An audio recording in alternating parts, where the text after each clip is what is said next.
Xin chào các bạn, mình là Ngọc, chuyên gia hỗ trợ tuyển dụng của website tìm việc 365.vn. Năm vừa qua, với đội ngũ chuyên gia hỗ trợ tuyển dụng cho hơn 14.000 doanh nghiệp và hơn nửa triệu ứng viên. Thực tiễn, ngành tuyển dụng của Việt Nam bây giờ đang gặp rất nhiều khó khăn. Sau đây, mình và CEO bên mình, ông Trương Văn Trắc, Tổng Giám đốc của Công ty Cổ phần Thanh toán Hưng Hà, xin giới thiệu với các bạn về bài viết Thực trạng, Nguyên nhân và Giải pháp của ngành tuyển dụng của Việt Nam. Theo thống kê, quý 1 năm 2019, cả nước có 1.059.000 người trong độ tuổi thất nghiệp, trong đó số người thất nghiệp có trình độ đại học là 124.500 người, cao đẳng là hơn 65.100 người, trung cấp là 52.700 người và sơ cấp nghề là 18.100 người. Có thể thấy tỷ lệ thất nghiệp của sinh viên trường đại học, cao đẳng lớn hơn hẳn so với các bạn sinh viên học nghề, học trung cấp hay chỉ tốt nghiệp trung học phổ thông. Chính những con số đó khiến cho đa số mọi người lầm hiểu rằng sinh viên mới ra trường là không có việc làm, nhưng ở một thế giới phẳng thì lại hoàn toàn khác. Việc tuyển dụng nhân sự ở các doanh nghiệp hiện nay đang gặp rất nhiều khó khăn. Các doanh nghiệp, đặc biệt là những doanh nghiệp vừa và nhỏ, đang gặp khó khăn trong vấn đề tuyển dụng nhân sự với các ngành như là kinh doanh, marketing, lập trình viên. Mặc dù các doanh nghiệp đã đăng hàng trăm tin lên các website tuyển dụng, mua data gọi hàng nghìn ứng viên, tuyển dụng trong nội bộ doanh nghiệp, giới thiệu người quen biết đang cần tìm việc, nhưng đổi lại ứng viên từ chối đến phỏng vấn, hẹn phỏng vấn nhưng lại không đến phỏng vấn rồi trúng tuyển nhưng lại không đi làm. Bên cạnh đó, hầu hết các doanh nghiệp đều đầu tư xây dựng cả một đội ngũ tuyển dụng nhân sự, tìm kiếm từ các nguồn tuyển dụng miễn phí đến mất phí, đăng từ Facebook đến website tuyển dụng. Các yêu cầu với ứng viên không cao, có rất nhiều doanh nghiệp sẵn sàng bỏ ra chi phí để đào tạo cho nhân viên mới, không có kinh nghiệm hay hoàn toàn không có kỹ năng về lĩnh vực ngành nghề đang tuyển dụng. Tính ra, chi phí tuyển dụng nhân sự của mỗi doanh nghiệp hiện trung bình theo thống kê của tìm việc 365.vn lên tới 15 triệu đến 20 triệu hàng tháng.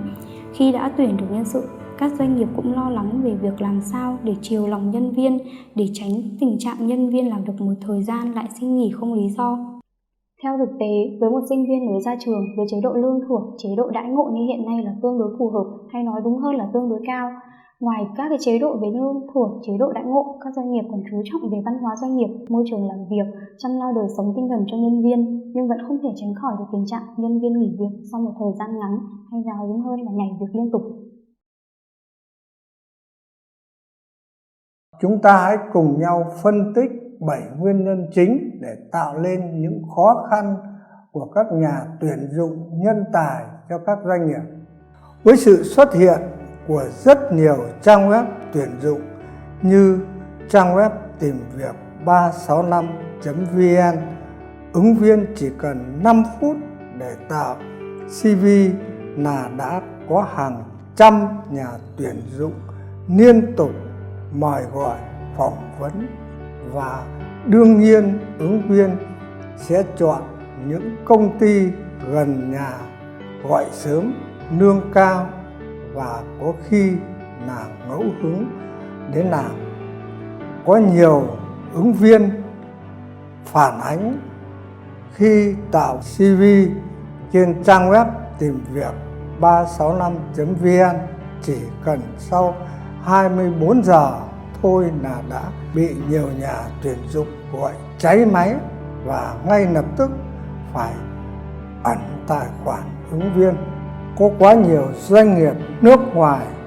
săn đón ứng viên ngay từ khi còn ngồi trên ghế nhà trường bằng cách trao học bổng hay nhận đào tạo. Sinh viên mới ra trường chỉ tìm đúng ngành mình đã học, công việc mà gia đình được coi là ổn định, như trong khi đó chính bản thân chưa xác định được rõ lĩnh vực mong muốn theo đuổi. Thực tế các bạn sinh viên đi tìm các công việc được coi là ổn định như kế toán, hành chính văn phòng rất nhiều, trong khi ấy các doanh nghiệp ít lĩnh vực IT lại thiếu hụt nhân lực, dẫn tới cung và cầu chênh lệch nhau quá lớn.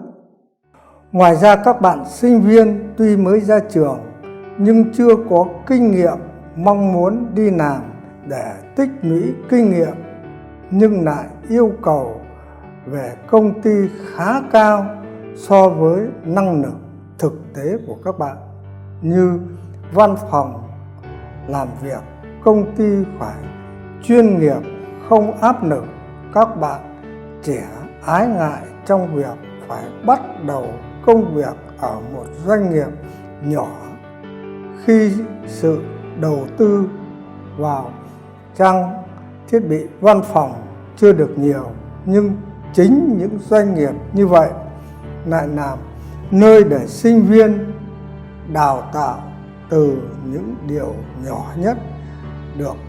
theo sát từng bước để phát triển, tích lũy kinh nghiệm, kỹ năng cơ bản cho sự phát triển sau này. Sự thiếu hụt về thông tin cũng là một trong những nguyên nhân dẫn đến những khó khăn trong quá trình chiêu mộ nhân tài của các doanh nghiệp.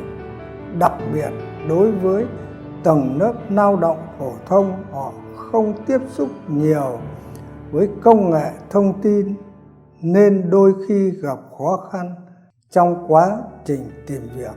Điều đó cũng gây trở ngại đối với những doanh nghiệp cần tìm kiếm ứng viên ở các ngành nghề như vận tải, lái xe, dệt may, nông lâm ngư nghiệp. Hiểu được những hạn chế đó, Tìm Việc 365.vn đã xây dựng một đội ngũ chuyên viên chăm sóc ứng viên chuyên nghiệp. Ứng viên chỉ cần để lại số điện thoại trên trang web, đội ngũ chuyên nghiệp sẽ giúp họ tạo ngay một tài khoản ứng viên tìm việc làm trên trang web, từ đó tăng cơ hội tìm việc, công việc phù hợp, tiếp cận được nhiều nhà tuyển dụng hơn. Nhiều doanh nghiệp vừa và nhỏ nên việc quản trị kinh doanh còn yếu kém, nên tuyển ứng viên về nhưng lại không có việc làm, dẫn đến nhân viên không phát huy được hết khả năng của mình. Cho nên nhân viên vừa hưởng lương cao lại vừa đi nằm ngoài. Việc thiếu hụt nhân sự tại bất kỳ thời điểm nào cũng gây ra những khó khăn nhất định cho doanh nghiệp. Đứng trước tình hình trên, doanh nghiệp cần làm gì? Tôi sẽ đưa đến các bạn 7 giải pháp mà tôi đã đúc kết được sau nhiều năm làm tuyển dụng. Lựa chọn những ứng viên có chỗ ở gần công ty bạn mời gọi đến phỏng vấn. Trong đó các bạn lưu ý nên sử dụng chức năng tìm kiếm quanh đây để lựa chọn ứng viên. Hiện trên máy tính và di động thì tính năng này chỉ có duy nhất ở trang web Tìm Việc 365.vn, được phát triển bởi công nghệ AI. Sự ra đời của các lĩnh vực như headhunt, môi giới, trang tuyển dụng ngày càng nhiều, với mục đích hỗ trợ cho các doanh nghiệp sẵn sàng ứng viên. Chính vì thế, doanh nghiệp cần có sự cân nhắc trước khi lựa chọn đơn vị hợp tác trong việc tuyển dụng nhân sự. Có thể nói các trang web tuyển dụng hiện nay là công cụ hỗ trợ tốt nhất cho các nhà tuyển dụng của các doanh nghiệp, và trang web Tìm Việc 365.vn là một trong những trang web đang mang lại nguồn ứng viên tốt nhất cũng như chất lượng dịch vụ phù hợp nhất với nhà tuyển dụng. Tự hào thuộc top 5 website trong lĩnh vực cung cấp dịch vụ tuyển dụng, trang web Tìm Việc 365.vn đang hỗ trợ cho các doanh nghiệp trên khắp cả nước và nước ngoài, cũng là nơi giúp cho các ứng viên có thể tìm được công việc phù hợp nhanh nhất và không hề mất khoản chi phí trung gian nào. Ngay từ vòng phỏng vấn, những ấn tượng đầu tiên với ứng viên là điều quan trọng giúp doanh nghiệp có điểm cộng. trong việc ra nghị quyết có trở thành nhân viên của doanh nghiệp đó hay không, nhà tuyển dụng cần nắm được tâm lý của ứng viên trong quá trình hỏi đáp và đưa ra những ưu điểm của doanh nghiệp về một trường việc đào tạo, chế độ đãi ngộ, nâng cao trình độ chuyên môn nghiệp vụ cho phòng nhân sự để có thể đáp ứng được vai trò nhiệm vụ do công ty giao phó. Nhân sự chính là cầu nối giữa nhà tuyển dụng và ứng viên, là những thành viên ban đầu mà ứng viên giao tiếp xúc. Chính vì thế ứng viên có thiện cảm, có mong muốn làm ở công ty hay không, bước đầu là nhân sự. Doanh nghiệp cần xây dựng văn hóa doanh nghiệp tốt, tổ chức các phong trào hoạt động để trao cho nhân viên môi trường làm việc năng động, gắn kết mọi người, lan tỏa thương yêu văn hóa doanh nghiệp, sẽ tạo lên một môi trường làm việc thân thiện, hòa đồng và cũng là yếu tố giữ chân nhân viên cùng đồng hành phát triển với doanh nghiệp.